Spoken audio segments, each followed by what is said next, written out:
मेरे साथ बोले भारत माता की, भारत माता की। आज का दिन वाकई अद्भुत दिन है। मंच पर विराजमान माननीय प्रभारी मंत्री राव उदय प्रताप सिंह, इस अवसर पर माननीय विधायक गौरव पारदी जी, माननीय विधायक विक्की भाई, सभी सम्मानीय मंच, DG Kailash Makwana ji, IG Balaghat Sanjay Singh ji, IG CRF Shrimati Neetu Bhattacharya ji, DIG Tarun Nayak ji, field director Ravindra Tripathi, Mrinal Meena ji, Aditya Mishra ji, Rajat Sakalecha ji, Siyaz K M, commandant Hawk Force Vikrant Sarangpani, Kaping Singh या कपिंग गिल, श्री पुनीत गोयल, ये बहादुर जवानों के नाम में जान करके ले रहा हूं। जोरदार अभिनंदन करें सारे अधिकारियों और पुलिस जवानों के लिए। सच में कलेक्टर मृणाल, आदित्य मिश्रा, हमारे लिए आईजी संजय, तो ऐसा लग रहा जैसे यही के बासिंदे हो गए। जोरदार ताली बजाए हमारे सारे अधिकारियों के लिए। जिस बात के लिए मध्य प्रदेश पुलिस को सम्मान मिलना चाहिए, आज के दिन वो भगवान सूर्यनारायण भी थोड़ी ज्यादा ही आभा दे रहे हैं हमारे लिए। ये शौर्य पराक्रम का दिवस है। जोरदार अभिनंदन हमारे सभी जवानों के लिए।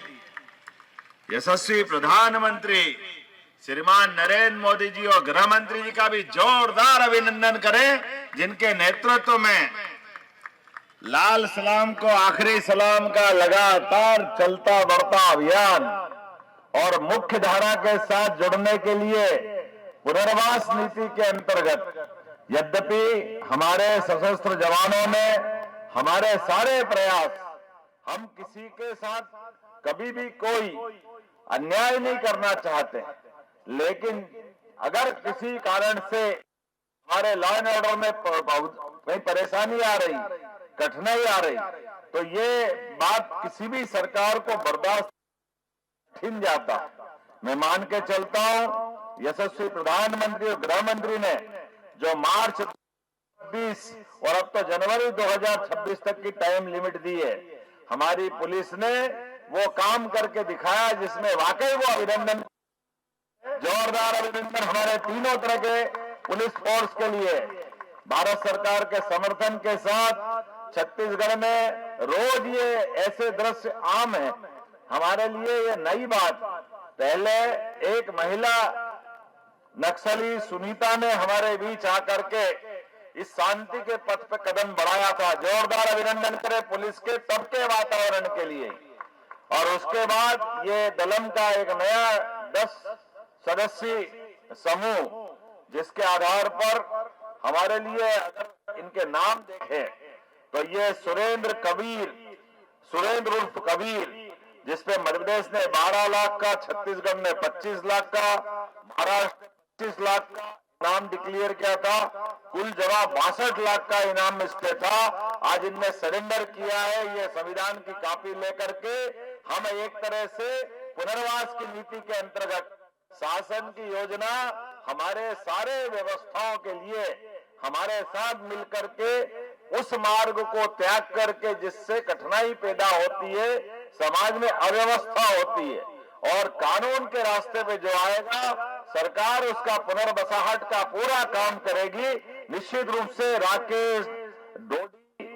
राकेश होडी, इन्हीं का भी इसी प्रकार से ये नाम तो सलिता, लालू, शिल्पा, नवीन, जयशीला, विक्रम, जरीना और समर सब मिलाकर के 2 करोड़ 36 लाख का अलग अलग इनाम इन पर डिक्लेयर था, और ये आज हमारे मुख्य धारा में मिल रहे हैं।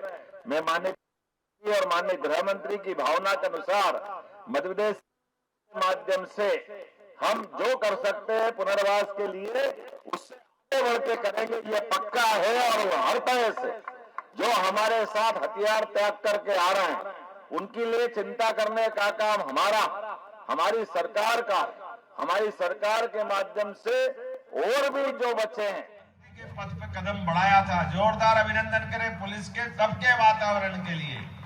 और उसके बाद ये दलम का एक नया 10 सदस्यीय समूह, जिसके आधार पर हमारे लिए अगर इनके नाम देखें तो ये सुरेंद्र उर्फ कबीर, जिसपे मध्य प्रदेश ने 12 लाख का, छत्तीसगढ़ ने 25 लाख का, महाराष्ट्र ने 25 लाख का इनाम डिक्लेयर किया था। कुल जवाब 62 लाख का इनाम इस पे था।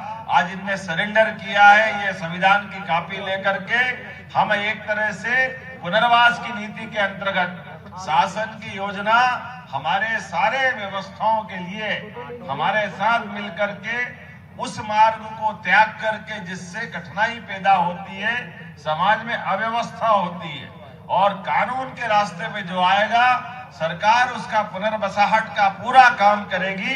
निश्चित रूप से राकेश होडी इन्हीं का भी इसी प्रकार से ये और नाम तो सलिता, लालू, शिल्पा, नवीन, जयशीला, विक्रम, जरीना और समर सब मिलाकर के 2,36,00,000 का अलग अलग इनाम इन पर डिक्लेयर था और ये आज हमारे मुख्य धारा में मिल रहे हैं। मैं माननीय प्रधानमंत्री और माननीय गृह मंत्री की भावना के अनुसार मध्य प्रदेश सरकार के माध्यम से हम जो कर सकते हैं पुनर्वास के लिए उससे आगे बढ़ के करेंगे, ये पक्का है। और हर तरह से जो हमारे साथ हथियार त्याग करके आ रहे हैं उनके लिए चिंता करने का काम हमारी सरकार का। हमारी सरकार के माध्यम से और भी जो बचे हैं वो हथियार त्यागे, इस अपेक्षा के साथ मैं बताना चाहूंगा अकेले 2025 में बालाघाट जोन में अब तक 10 हार्डकोर नक्सलियों को धराशायी करने का काम हमारी पुलिस ने किया था। ये बड़ी बहादुरी का काम था। लगभग 1.46 करोड़ का इनाम इन पर था। मैं मान के चलता हूं जब मलाज खंड की दलम एसीएस सुनीता ने 1 नवंबर को पुलिस के आगे सरेंडर किया था, जिन पे लगभग 17.5 लाख का इनाम था। और उसके साथ साथ जब हमारा ये लगातार अभियान चला, इसी का परिणाम है कि हमारे एमएमसी जोन के प्रवक्ता अनंत उर्फ विकास नगपुरे द्वारा सीमावर्ती जिलों में 11 सशस्त्र वर्दीधारी नक्सलियों के साथ मैं हथियार आत्मसमर्पण किया था। मैं लंबी चौड़ी बात न करते हुए, क्योंकि 5 बजे हमारा हेलीकॉप्टर उड़ने का समय है, लेकिन आज का ये समय तो वास्तव में माननीय डीजी का रात को फोन आया तो हमने कहा मैं सब काम छोड़ के चलूंगा। हर हालत में हमारे जवानों का ये ऐतिहासिक दिन है, हमारी अपनी सफलता का यह नया प्रतिमान बन रहा है। जब हम इस दिशा में काम कर रहे हैं कई प्रकार से बालाघाट जोन को, मैं बालाघाट ही नहीं, मंडला, डिंडोरी, एक के बाद एक लगभग 2 साल के अंदर ये जिले हमारे भारत सरकार की उस लिस्ट से बाहर आए जिसको हम डेंजर जोन में मानते थे। धीरे धीरे करके बालाघाट का भी कान्हा पर्यटन का केंद्र, ये पूरा क्षेत्र, और उम्मीद करेंगे जनवरी तक हम अपने उस संकल्प की पूर्ति मध्य प्रदेश सरकार बालाघाट जिले से भी करके देगी, जिसकी माननीय गृह मंत्री जी ने अपेक्षा की है। जोरदार अभिनंदन करें इस माध्यम से। आज के इस अवसर पर बहुत सारी सौगातें अलग अलग प्रकार से हमारे शासन के द्वारा दी जा रही है और भी देने का प्रयास करेंगे।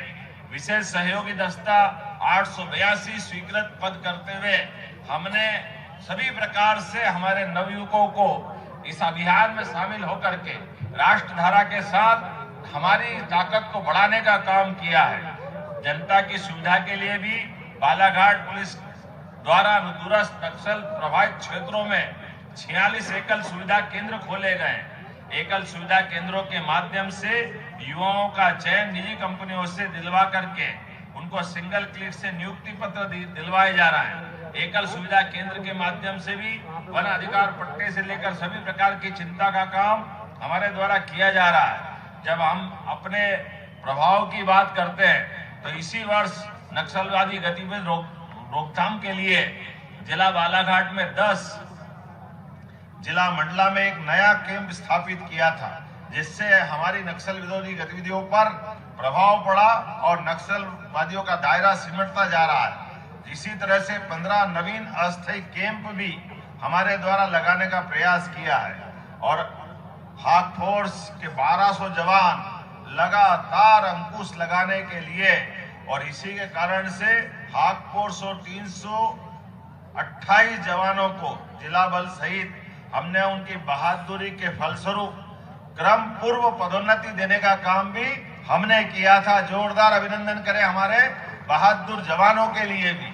और हमारे बीच में से हमारे कुछ समय पहले एक बहादुर जवान आशीष ने अपने प्राणों की आहुति देकर भी इस संकल्प की पुष्टि कराने का काम किया। जोरदार अभिनंदन। आशीष का बलिदान आज हमारे लिए सार्थक हो रहा है। इसी बहादुरी के कारण से हमारे बल के जवानों ने जो संकल्प किया था कि हम लगातार जिस उद्देश्य के लिए, जिस पवित्र उद्देश्य के लिए लगे उसको हासिल करेंगे। जीवन तो क्षणभंगुर है, जीवन में जो आया वो जाएगा, लेकिन आने जाने के क्रम में अपने काम के प्रति समर्पण करते हुए जिस प्रकार से जो काम की अपेक्षा की गई है और यह दुनिया का सबसे बड़ा लोकतंत्र और लोकतंत्र हमारे संविधान के माध्यम से चलता है, ऐसे में हथियार उसका समाधान नहीं हो सकता है।